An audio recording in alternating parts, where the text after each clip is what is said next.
নমস্কাৰ কেড ষ্টুডিঅ' অসম চেনেলটোলৈ সকলোকে পুনৰবাৰ স্বাগতম জনাইছোঁ। আজি আমি অটোকেডত মিৰৰ কামাণ্ডটো শিকিম। মিৰৰ কামাণ্ডটো আপোনালোকে মডিফাই টুলবাৰত পাব বা মডিফাই মেনুবাৰত পাব আৰু ইয়াৰ কিবৰ্ড কি বা শৰ্ট কিটো হ'ল MI এণ্টাৰ। মিৰৰ মানে আপোনালোকে হয়তো ধাৰণা কৰিব পাৰিছে যে যেতিয়া আমি এখন মিৰৰৰ সন্মুখত ৰওঁ তেতিয়া কি হয় আমি বস্তুটো ওলোটা দেখোঁ। সেই তেনেকুৱা কনচেপ্ট এটাই ইয়াত আমি ইউজ কৰিম। ইয়াত আমি অবজেক্ট এটা ধৰক এই অবজেক্টটো ইয়াক আমাৰ এই তলত ওলোটাকৈ লাগে। গতিকে আমি অলপ ইমাজিন কৰিব পাৰিব লাগিব যে আমাৰ মিৰৰখন কেনেকুৱাকৈ থাকিব লাগিব। ধৰক এই যিটো অবজেক্ট আছে এই অবজেক্টটো মই তললৈ মিৰৰ কৰিব লাগে। তো তললৈ মিৰৰ কৰিবলৈ মোৰ মিৰৰখনো এনেকৈ ভাৰ্টিকেল পজিশ্যনত থাকিব লাগিব। আমাক এখন মিৰৰ নালাগে ইয়াত একচুৱেলি আমাক দুটা মিৰৰ পইণ্ট লাগে। কিন্তু মই অবজেক্টটো বুজাবৰ কাৰণে আপোনালোকক কামাণ্ডটো প্ৰথম বুজাবৰ বাবে মই এডাল লাইন লৈ লৈছোঁ। আপোনালোকে গম পাব মই ক'ত ক্লিক কৰিছোঁ তেতিয়া আৰু কেনেকৈ মিৰৰ হৈ গৈছে। এটা কথা জানে যে আমি যেতিয়া মিৰৰ এখনৰ সন্মুখত ৰওঁ তেতিয়া কি হয় আমি মিৰৰ এখনৰ পৰা যিমান ডিষ্টেঞ্চ মেইনটেইন কৰোঁ মিৰৰখনতো আমি সেইটোৱে দেখোঁ যে আমি অবজেক্টটো মিৰৰখনৰ পৰা সিমান দূৰত ৰৈ আছোঁ। গতিকে ইয়াতো তেনেকুৱাই হয়। ইয়াত এতিয়া এইখন ধৰক যদি মই মিৰৰ বুলি ধৰি লৈছোঁ আৰু এইটো এটা অবজেক্ট তো ইয়াৰ মাজত মোৰ যিকণ ডিষ্টেঞ্চ আছে এই ডিষ্টেঞ্চকণো আমি মিৰৰ অবজেক্টটোত দেখিম। আমি কামাণ্ডটো প্ৰেক্টিচ কৰি চাওঁ তেতিয়া আমি গম পাম। মই ইয়াৰ পৰা মিৰৰ চিলেক্ট কৰিছোঁ আৰু সদায় কোৱাৰ দৰে মই আপোনালোকক সদায় কওঁ আপোনালোকে ইয়াত পঢ়ি চাব। এতিয়া আমাক ইয়াত কি কৈছে মিৰৰ অপশ্যনটো লোৱাৰ পিছত চিলেক্ট অবজেক্ট যিটো আমাৰ অবজেক্ট লাগে সেই অবজেক্টটো আমি চিলেক্ট কৰিম। গতিকে আমি এতিয়া অবজেক্টটো চিলেক্ট কৰিলোঁ এণ্টাৰ। তাৰপিছত এতিয়া আমাক সুধিছে specify first মিৰৰ line first point of mirror line. দেখিছেনে ইয়াত এতিয়া কৈছে যে first point of mirror line. মানে এটা পইণ্ট লাগে একচুৱেলি আমাক ডাইৰেক্ট মিৰৰ লাইনডাল চিলেক্ট কৰিব কোৱা নাই first point of mirror line. গতিকে যিহেতু মই ইয়াত এটা লাইন আঁকি থৈছোঁ গতিকে মই ইয়াত এতিয়া এইটোকে ফাৰ্ষ্ট পইণ্ট বুলি ধৰি লৈছোঁ। কিন্তু আপোনালোকে মনত ৰাখিব যে আমাক এডাল মিৰৰ লাইনৰ দৰকাৰ নহয়। আমি লাইন এডাল আঁকি লোৱাৰ বাৰে বাৰে দৰকাৰ নহয়। কৰিলে গম পাব। এতিয়া চাওক ইয়াত আমি মিৰৰ ফাৰ্ষ্ট পইণ্ট লৈছোঁ দেন আমাক কৈছে second point of mirror line.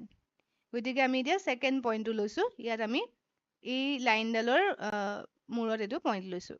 এইটো পইণ্টেই যে ল'ব লাগিব বুলি কথা নাই বাৰু একেবাৰে শেষৰ পইণ্টটোৱে কিন্তু মই বুজি পাবৰ বাবে কৈছোঁ যে এইখন আমি এখন মিৰৰ ল'লোঁ। ঠিক আছে এতিয়া তাৰপিছত আকৌ এণ্টাৰ মাৰিব। ইয়াত ক্লিক হোৱা নাই মোৰ। তাৰপিছত first point of mirror line then second point of mirror line ল'লোঁ। তাৰপিছত ইয়াত আমাক সুধিছে erase source objects yes or no'. তাৰমানে আমাৰ যিটো চ'ৰ্চ অবজেক্ট মানে মেইন অবজেক্ট এই অবজেক্টটো আমি ডিলিট কৰি দিব বিচাৰোঁ নেকি? এই অবজেক্টটো ডিলিট কৰি অকল মিৰৰ অবজেক্টটো ৰাখিব বিচাৰোঁ নেকি সেইটো কথা সুধিছে। যদি আপোনালোকে ডিলিট কৰিব বিচাৰে তেনেহ'লে য়েছ কৰি দিব। তেতিয়া আমাৰ মেইন অবজেক্টটো ডিলিট হৈ যাব আৰু যদি ন' বিচাৰে যদি ডিলিট কৰিব নিবিচাৰে তেনেহ'লে ন' ক্লিক কৰিব বা ইয়াত এইটো ডিফল্টত ন' হৈ থাকে এণ্টাৰ মাৰি দিলে ন'য়ে হৈ যাব। গতিকে মই ইয়াত ন' ক্লিক কৰি দিছোঁ। গতিকে মোৰ এই অবজেক্টটো এইফালে মিৰৰ হৈ গ'ল। বুজি পাইছে এইখন মিৰৰৰ মানে ৰেফাৰেঞ্চত আমি এই অবজেক্টটো তললৈ মিৰৰ কৰি দিলোঁ আৰু এই অবজেক্টটোৰ পৰা ইয়ালৈ যিমান দূৰ আছে ইয়াৰ পৰা ইয়ালৈ সিমানেই ডিষ্টেঞ্চ আছে। বুজি পাইছে আপোনালোকে আকৌ এবাৰ ভিডিঅ'টো ৰিকেপ কৰি পেলাই চাব যদি বুজি পোৱা নাই। তেনেকে ইয়াত যিহেতু আমি মিৰৰ লাইনডাল ডাইৰেক্ট চিলেক্ট কৰা নাই আমাক একচুৱেলি ডাইৰেক্ট লাইনডাল নালাগে আমাক দুটা পইণ্ট লাগে। ইয়াত মই আকৌ এবাৰ দেখাইছোঁ এই অবজেক্টটোকে মই মিৰৰ লাইনডাল নোহোৱাকৈ কৰি দেখাইছোঁ দেই। চাব মিৰৰ ল'লোঁ চিলেক্ট অবজেক্ট এণ্টাৰ। এতিয়া মই ইয়াত য'তেই লওঁ পইণ্টটো সেই পইণ্টটো ইয়াত ধৰক লৈছোঁ এইখিনিত লৈছোঁ আৰু এইখিনিত লৈছোঁ ছেকেণ্ড পইণ্ট দেন এণ্টাৰ। অবজেক্টটো মিৰৰ হৈ গ'ল। আকৌ চাব এতিয়া মই এনেকৈ যদি কৰোঁ mirror select object enter first point of mirror line. এতিয়া মই এই পইণ্টটোৰ মিৰৰ লাইন যদি এইডালেই লওঁ কি হ'ব বাৰু অবজেক্টটোৰ মানে মিৰৰ লাইনডালৰ পৰা অবজেক্টটোৰ যদি একো ডিষ্টেঞ্চ নাথাকে then second point of mirror line erase source object no দেখিছে এনেকে আমাৰ অবজেক্ট এটা মিৰৰ আমি যদি পইণ্টটোতে লওঁ তেনেহলে অবজেক্টটো ইয়াতে মিৰৰ হৈ গ'ল তাৰমানে মিৰৰখনৰ পৰা আমাৰ একো ডিষ্টেঞ্চ নাই গতিকে ইয়াতে এই অবজেক্টটো লাগি গ'ল এইটো হল আমি এনেকে হৰাইজেন্টেল মিৰৰ লৈ পেলাই কৰি আছো এতিয়া ধৰক এফালে মই এইটো অবজেক্টক দেখুৱাইছো ভাৰ্টিকেল মিৰৰ লাগে ইয়াতো এতিয়া মই প্ৰথমতে এনে আপোনালোকক বুজিবৰ কাৰণে মিৰৰ এখন আঁকি লৈছো এই পইণ্টটো মানে ভাৰ্টিকেলি আমি ল'ম মিৰৰ ললো সিলেক্ট অবজেক্ট ললো enter specify first point of mirror line যদি মই ইয়াতে লওঁ ফাৰ্স্ট পয়েন্টটো আৰু second point of mirror line এইটো ইয়াত ললো দেন সুধিছে ইৰেজ সোৰ্স অবজেক্ট নো কৰি দিলে অবজেক্টটো এনেকে থাকি যাব তো ইয়াৰ পৰা ইয়ালে যেটো ডিসটেন্স আছে অবজেক্টৰ এই মিৰৰ লাইনডালৰ পৰা যেটো ডিসটেন্স আছে ইয়াতো সেই ডিসটেন্সটোৱে আপোনালোকে পাব আকৌ এবাৰ মই যদি ইৰেজ সোৰ্স অবজেক্টটো যদি ইৰেজ কৰি দিওঁ হেতু কি হ'ব দেখাই দিছো মিরর ললো select object enter specify first point of mirror line specify second point of mirror line এতিয়া যদি মই ইয়াত যেটো source object টো কৈছে যে erase source object erase মানে delete কৰা বুজি পাইছে নহয় erase source object টো যদি মই এতিয়া no কৰি আছিলো বাৰে বাৰে সেইকাৰণে মোৰ source object টো থাকি গৈছিলে যদি মোক original object টো নালাগে yes কৰি দিও তেনেহলে erase হৈ যাব original object টো erase হৈ যাব আপোনালোকে প্ৰেক্টিস কৰিব তেতিয়া ভালকে বুজি পাব এবাৰ এনেকে কৰি পেলাই ড্ৰয়িং এটা নিজে হাতেৰে সফটওয়্যাৰটো অপটেন কৰি ল'ব এতিয়া ইয়াতো যদি মই মিৰৰখন ক্লোজ কৰি ডিলিট কৰি দিলো ডাইৰেক্টলি এন্টাৰ এতিয়া যদি পইণ্টটো মই ইয়াতে লওঁ কি হ'ব ইয়াৰ পৰা ইয়ালে লৈছো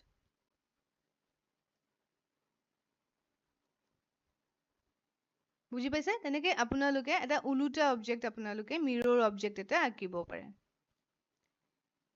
এতিয়া মই এই ড্ৰয়িংটো দেখাইছো এতিয়া ধৰক আপোনালোকে এই গুটি ড্ৰয়িংটো এনেকে আছে ন মই বা আকৌ এইফালেও ধৰক আঁকিব লাগে এতিয়া মই কি কৰিম বাৰু এই অবজেক্টটো মোৰ এইটো এটা অবজেক্ট বুলি ধৰিছো এইখিনি অবজেক্ট বুলি ধৰিছো এই অবজেক্টটো এতিয়া মোৰ এইফালে একদম এক্স্যাক্টলি মিৰৰ কৰিব লাগে এই সাইডে এতিয়া ইয়াত এটা কথা মন কৰিব ইয়াত মই বৰ্তমান মিৰৰ লাইন অকা নাই মানে এতিয়া মোৰ এটা অবজেক্টৰ বাৰু এইটো অবজেক্ট দেখুৱাৰ আগতে মই এটা বেলেগ অবজেক্ট দেখুৱাই লৈছো এতিয়া চাব এতিয়া এই অবজেক্টটো এই যে অবজেক্টটো আছে এই অবজেক্টটো মোৰ এক্স্যাক্টলি এইফালে মিৰৰ কৰিব লাগে উল্টা কৰিব লাগে তেনেহলে মই কি কৰিম বাৰু মই মিৰৰ পইণ্টটো ক'ত ল'ম বাৰু আইডিয়া কৰিব পাৰিছেনে মিৰৰ ললো সিলেক্ট অবজেক্ট কৰিলো এন্টাৰ কৰিলো এতিয়া মোক সুধিছে specify first point of mirror line এতিয়া এই অবজেক্টটো মোৰ এইফালে কমপ্লিটলি এনেকে মিৰৰ কৰিবলৈ হলে ইয়াৰ মই মিডল পইণ্টত ল'ব লাগিব মিৰৰখন ইয়াত যেতিয়া মই এখন মিডল পইণ্টত এখন মিৰৰ লৈ লওঁ তেতিয়া কি হ'ব বাৰু মিডল পইণ্টত ললে তেতিয়া এই ইয়াৰ পৰা যিমান ডিসটেন্স হ'ব সেইফালেও ইমানে ডিসটেন্স হ'ব আৰু এতিয়া মই ইয়াত এটা মিডলত লাইন এডাল আঁকি নললেও হয় তেতিয়া আমি কি কৰিম যেহেতু এই লাইনডালৰ আমি মিডল পইণ্টটো পাম এইটো মিডল পইণ্ট অটোমেটিকলি ইয়াত শো কৰিব স্ন্যাপ অন থাকিলে আৰু এই পইণ্টটোৰ মই মিডল আৰু দৰকাৰ হলে আপোনালোকে অৰ্থটো অফ কৰি ল'ব অৰ্থটো অন হৈ থাকিলে মানে হেৰি হৈ যায় সিধাকে হয় আৰু এনেকে ললো বুজি পাইছেনে এইটো এটা মিড পইণ্ট লৈছো ইয়াৰ মিড পইণ্টটো ললো আৰু ইয়াৰ মিড পইণ্টটো ললো এইটো সব তেতিয়া আমাৰ ইয়াত মিৰৰ অবজেক্টটো হৈ যাব তাৰমানে আমি যেতিয়া মিডলত ললো এই ইমাজিনেশন যিডাল ডটেড লাইন আহিছে এডাল বুজি পাইছে এই ডটেড যিডাল মিৰৰ লাইন আহিছে সেই লাইনডাল একদম মাজত আছে ৰাইট সাইডে যিমান ডিসটেন্স আছে লেফট সাইডেও সিমান ডিসটেন্স আছে অবজেক্টটোৰ পৰা বুজি পাইছে আপোনালোকে যে আমাক দুটা পইণ্ট লাগে একচুয়ালি লাইনডাল নালাগে মই প্ৰথম আপোনালোকে বুজি পাবৰ কাৰণেহে মই লাইনডাল আঁকি দিছিলো আকৌ আমি ইয়াতে ক্লিক কৰি দিলো এতিয়া ইয়াতো সুধিছে ইৰেজ সোৰ্স অবজেক্ট মই নো কৰি দিলো তো ইয়াত এডাল ইমাজিনাৰী লাইন অহাৰ কাৰণে এই অবজেক্টটো কমপ্লিটলি এইফালে মিৰৰ হৈ গ'ল তেনেকৈ যদি মই এই অবজেক্টটো ইয়াত এইফালে মিৰৰ কৰিব বিচাৰো একেটা কথাই মই ইয়াত এইটো মিৰৰ ললো আপোনালোকে মিডল লাইন আঁকি নললেও হ'ব যেতিয়া অবজেক্টটা কমপ্লিটলি এইফালে মিৰৰ কৰিব লাগে মিৰৰ ললো সিলেক্ট অবজেক্ট ললো এই ধৰক এইখিনি যিখিনি লাগে এই লাইনডাল নালাগে মোক কাৰণ এই লাইনডাল এইফালে আছে এন্টাৰ কৰিলো এতিয়া এই লাইনডালৰ মিড পইণ্টটো ললো এই লাইনডালৰ মিড পইণ্টটা ললো দেখিছেনে এন্টাৰ গতিকে এই অবজেক্টটো মোৰ ধুনীয়াকৈ এইফালে মিৰৰ হৈ গ'ল। মই এখন এনেকৈ চিভিল ইঞ্জিনিয়াৰ ডোৰ বা উইণ্ডো এইবোৰ ডিজাইন কৰিবৰ কাৰণে ইউজ কৰিব পাৰে। এটা চাইডে ডিজাইনটো আঁকি ল'লে ইফালে আপোনালোকে মিৰৰ কৰি দিব পাৰে মিড পইণ্টত গৈ পেলাই। এতিয়া ধৰক মই এই বস্তুখিনি আকৌ মোৰ তললৈ মিৰৰ কৰিব লাগে। এই বস্তুখিনি আকৌ মোক উল্টাকে লাগে। তেতিয়া মই কি কৰিম, আকৌ মিৰৰ ল'লোঁ, চিলেক্ট অবজেক্ট, এইকেইটা অবজেক্ট চিলেক্ট কৰিলোঁ, এইকেইটা যিকেইটা বস্তু লাগে সেইকেইটাহে চিলেক্ট কৰিব দেই। চিলেক্ট কৰিলোঁ, এণ্টাৰ কৰিলোঁ। দেন এতিয়া মই মিৰৰ লাইনডাল এনেকৈ নলওঁ, মোক যিহেতু তললৈ লাগে, গতিকে মই মিৰৰ লাইনডাল ভাৰ্টিকেলি ল'ম। ইয়াৰ এই মিড পইণ্টটো বিচাৰিলোঁ, আকৌ ইয়াত এইটো মিড পইণ্ট। চাওক ইমাজিনেৰী এই মিৰৰ লাইনডাল আহিয়ে যায়, অৰ্থটো অন কৰি থ'লে চিধা হ'ব। এই ইমাজিনেৰী মিৰৰ লাইনডাল, আৰু ইয়াৰ প্ৰিভিউটো দেখাই দিছে আপোনালোকক কেনেকুৱা হ'ব তললৈ। কৰিলোঁ, ইৰেজ চ'ৰ্চ অবজেক্ট নো কৰি দিলোঁ, হৈ গ'ল।